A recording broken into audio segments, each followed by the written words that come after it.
So for Vissim and Viswalk 2021, it is PTV's vehicle and pedestrian simulation software. These are some of the highlights we want to talk about today. So simple ITS tools. It is the inbuilt signal controller actuated program where there is already some done in Vissim 2020, but there's some extension in Vissim 2021, and we'll talk about more of that later. And also parking lot and parking lot groups evaluations, and then on towards the attribute modifications. And we'll talk a bit about the OpenDrive improvements for customers interested in driving simulator interface where you don't want to rebuild the network in Vissim, but straight away import via OpenDrive, and there you have it in Vissim straight away. And then lastly, we will talk about a bit about the Viswalk fire safety improvements. So talking about the simple ITS tools, it is an easy way to simulate intelligent transport systems without the need for VisBAC or other programming for signal controller. These are available in Vissim already, but now we have some additional buttons in the vertical toolbar and flyouts for comfortable configuration. So the definition of the major flow is now combined with two-phase actuated signal controller, and the pedestrian crossing signal controller has been accessible through the context menu, and now also with its button and a preview of the new object to be placed. Also the railway crossing signal controller with halt and checkout detector. And then lastly, this is the extension in Vissim 2021 for RAM metering controller. So this is based on the linear algorithm. So now I will quickly go to Vissim and let me know if there's any issue to see Vissim in my desktop. So if you see here, what we have is a pedestrian walkway, and then with the vehicle link as well. And this is the beta version of Vissim 2021. And you see there are these new tools in the vertical toolbar now. And if I click on this create pedestrian crossing, if I just hover on this pedestrian crossing, I can have a preview of what it looks like, and I'm happy with this, and then I can click OK. And what happens is that it kind of replicates the push button effect, where when there's pedestrian detected on the detector, then the signal state changes for the pedestrian. So another similar concept will be for the two-phase actuated signal controller. So this is based on the major flow and the minor flow. So if I click on this one and I say I want to create the two-stage signal controller, and first I define the major flow, and then over here I click on the junction, and I again see a preview, and it is exactly what I want as well, where there is the actuation on the minor load, which changes the signal head for the major load, and once that is done, I click OK. So in this beta version, the toolbar for the railway crossing is still under development and under review. So what I did here was already creating a railway crossing here, and this is based on the check-in and check-out. So when the train is detected over here, then the signal controller starts changing, and then when it checks out after, then it changes back. And again, we will go to the newest one, which is the RAM metering. And for this one, you can again select straight from the toolbar, and then you put it on the on-ramp, and then the detectors on the major load. And then these attributes as well are changeable by the user, but now we use the default. And once that is done, you can quickly see that how these actuated controllers are created. I go back to the 3D mode and I play the simulation. And what you can see here is only when pedestrians are detected, then the signal changes for them. Similar concept as well for the vehicles on the minor road. Only when they are detected, the signal changes as well. And over here, I think, let me just quickly go straight to second 300 when the trend is supposed to enter the network. And over here, you see that once it gets detected over here, then it just gets green until it goes through the all-out detector. So this is what we wanted to kind of show from the simple ITS tools inbuilt now in Vissim. And I will go back to the presentation.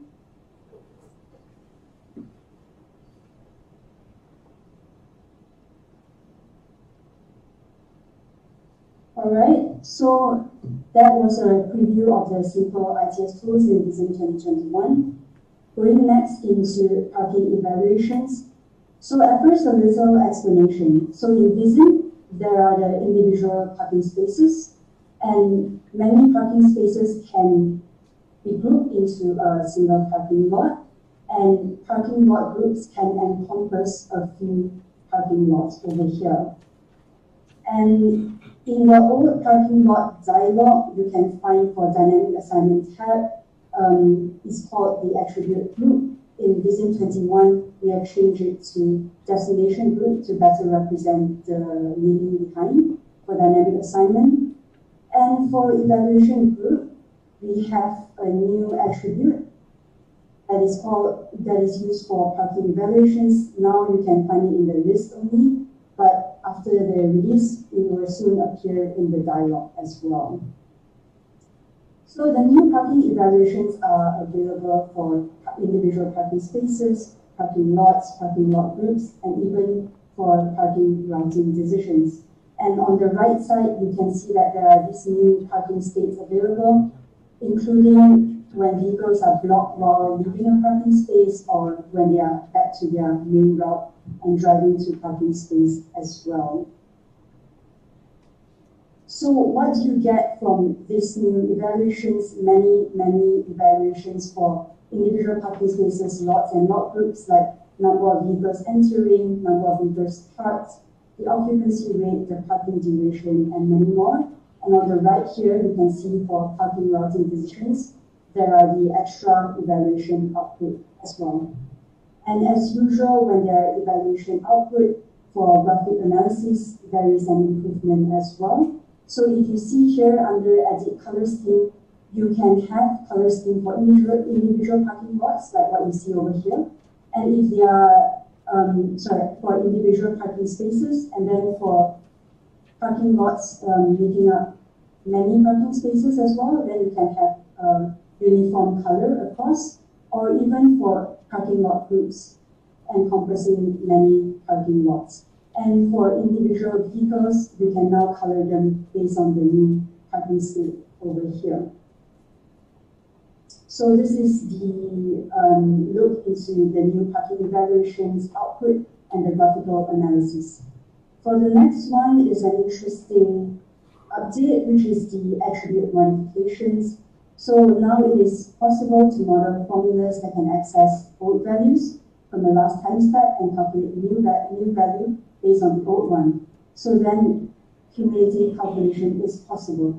Essentially, attributes can be edited during simulation run, and this actually reduces the need of scripting, where header and text editor is not necessary in Vissim itself.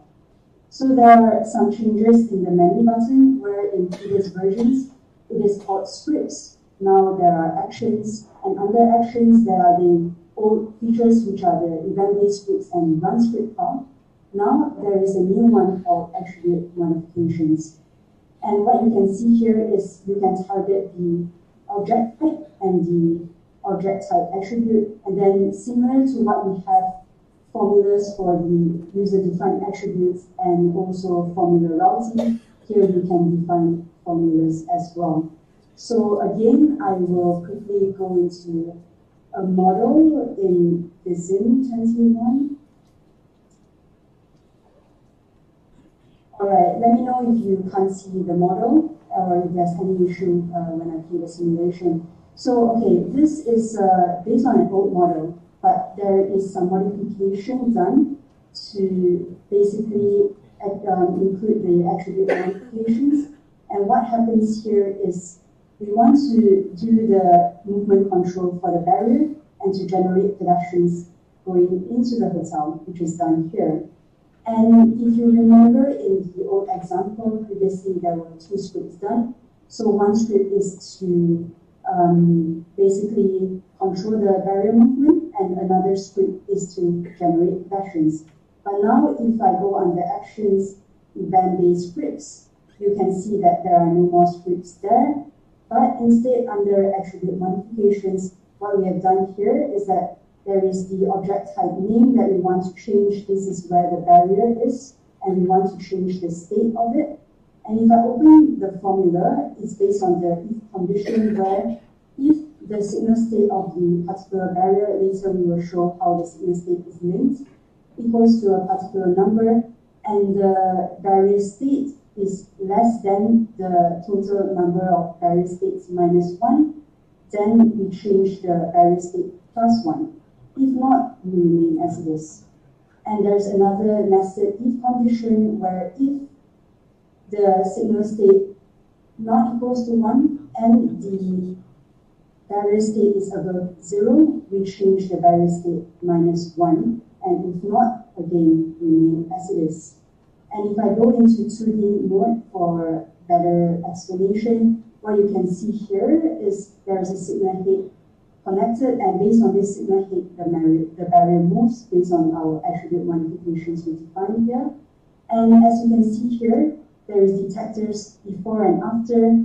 And if I go under signal controller, this is based on the ITS tool, and this is based on the railway crossing. And even though it states railway here, you can see that this is a great use case as well, where you can get a check-in and check-out detector, and based on that, the signal hits changes. And what is worth mentioning as well is that how the pedestrians are generated if you don't want to write a script to generate pedestrians. What is done here is they are operating on public transport line over here. So this is a bit of the introduction to attribute modification. So if you download our beta version now, this example is already in there if you want to check out more of the formulas and more information that you want to gather. And again, I will go back to this slide. All right, so next we will go into the OpenDrive improvements, and mostly for our customers interested in driving simulator interface, where you want to quickly import an OpenDrive network that was done in another software, for example, VTD for autonomous vehicle testing. All right, so now we have the OpenDrive improvements, and we support version above 1.4, and there is an improvement of lane widths, where if the OpenDrive link is of different lane widths, what is done when it's imported into Vissim is where connectors with short link each at the start and at the end are created. And as you know, in Vissim, connectors then can have variation in the lane widths. And also there's the improvement of the elevation profile for links and connectors as well. And also COM access to import OpenDrive functionality. And for the next feature, this is an extension as well of the 3D buildings that can be shown. And this is where we can show and hide the 3D buildings. And I think as well, this can be further explained in Vissim, so I will show in Vissim as well.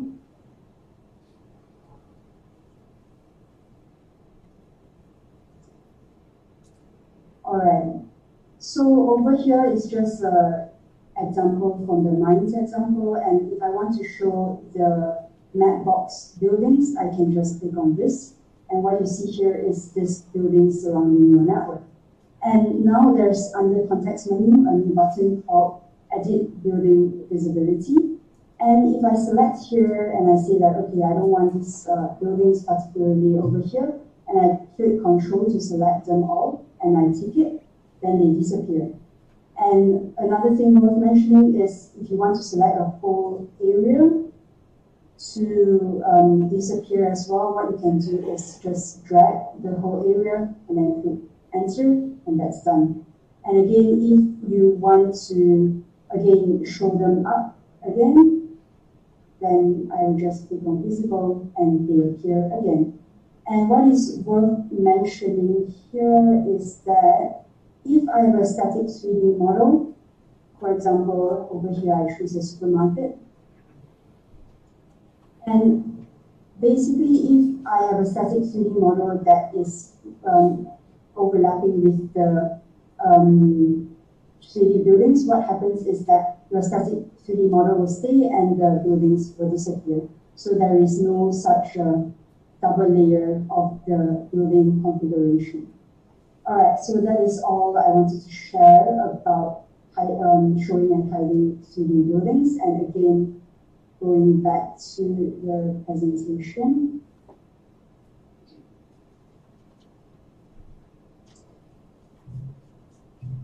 So for custom lane change behavior, there is an improvement to if you create the exact user-defined attributes for smooth lane change and it contains number of free distribution. This is used as the cause of change of the lateral position of the front edge when they are changing lanes.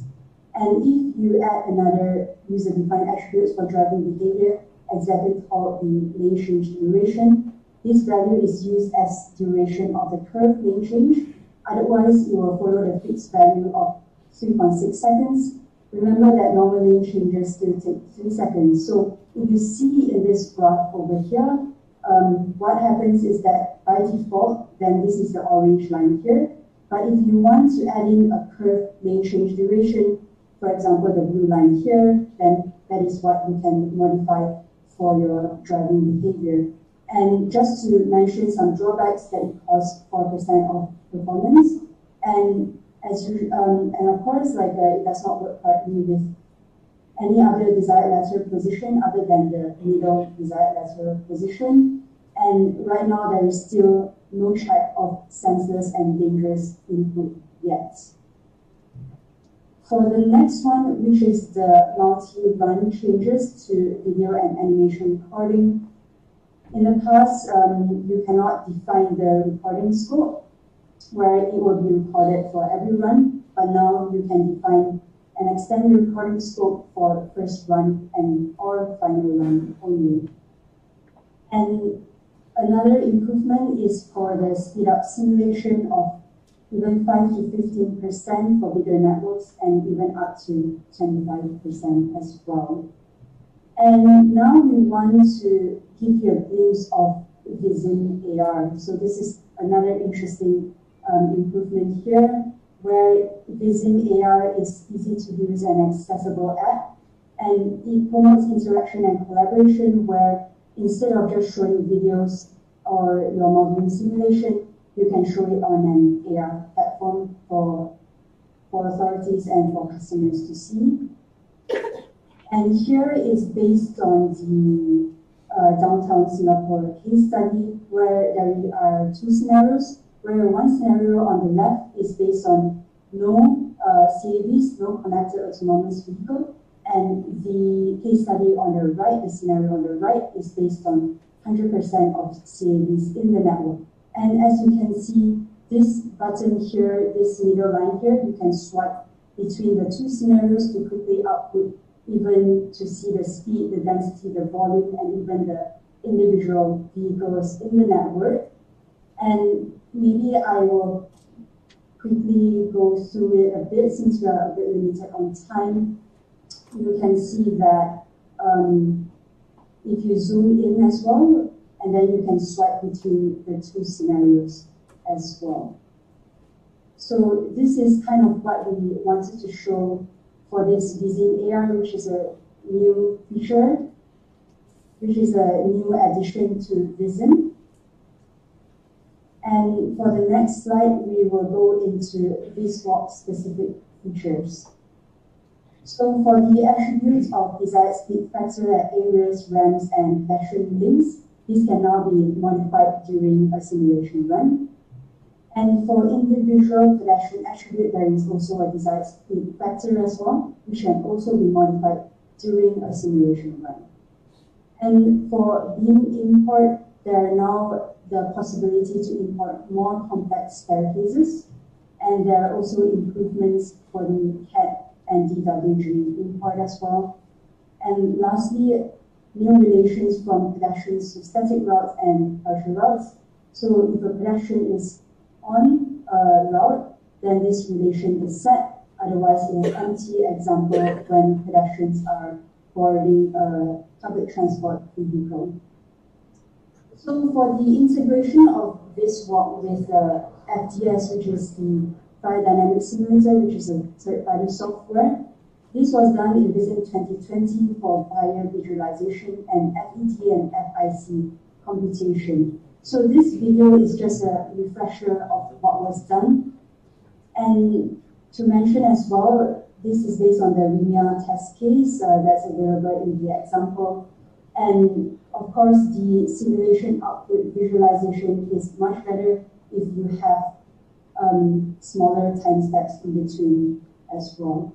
So if I quickly go through this video as well, just to show you a bit of the visualization of the burning of the chair starting, and then how people are evacuated. And then you can see that based on the FIC output attribute, we can color pedestrians based on that to kind of see how exposed they are to all these irritants and all this concentration and dose as well. So for the fractional effective dose again, and how pedestrians are evacuating the building. And as usual, you can always allocate color scheme on areas based on density and other attributes as well. And then for pedestrians in the network, you can color them based on the experience density. So again, the coloration of different, let's say, outputs of the 3D plot can be done, and is based on your skill and your coloration to define very easily in this walk. And so this is displaying the extinction coefficient.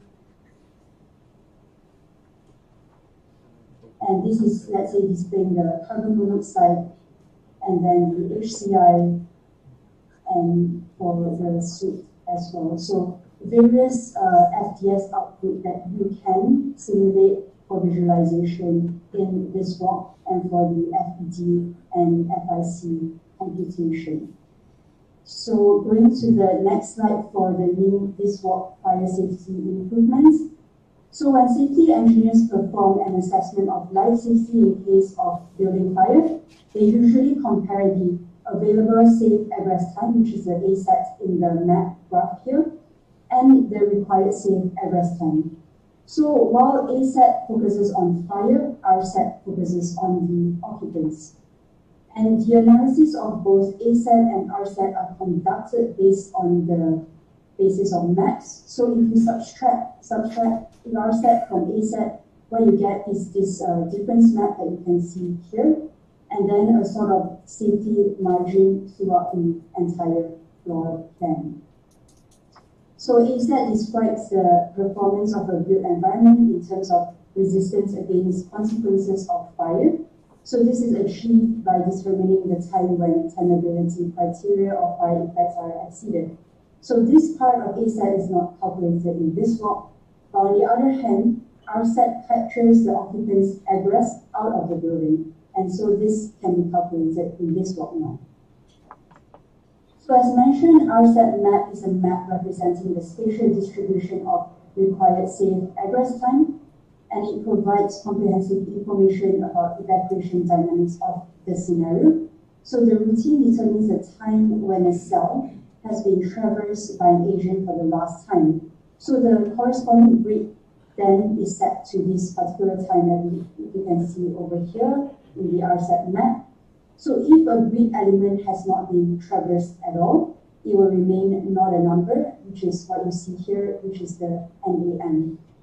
So some of the output visualization that you can see from the RSET map can be seen here, where you can have a full overview of a building RSET map. And just to show you how it looks like in the output attributes, where there is a new result attribute of RSET, and this attribute contains latest simulation time in the time interval, where at least one pedestrian was inside that grid cell, and it can be used for color schemes for areas, ramps, and staircases.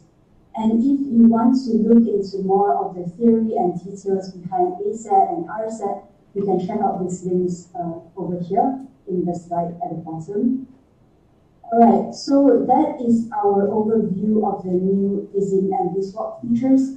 For the next slide, we just want to highlight that there are many webinar programs, especially this year, that are online and they are free, and you can simply register based on the topic of interest, and also our ever-expanding webinar archive of Vissim, Viswap, and Bistro as well.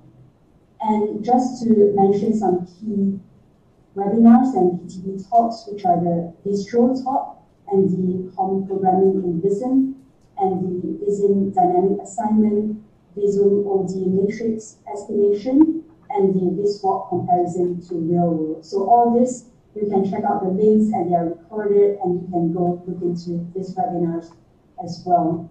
And there's a very exciting webinar coming up on September 16, 2020. It's called PTV Traffic Simulation for Automotive 2020. Definitely register if you're interested, and we look forward to seeing you in the event.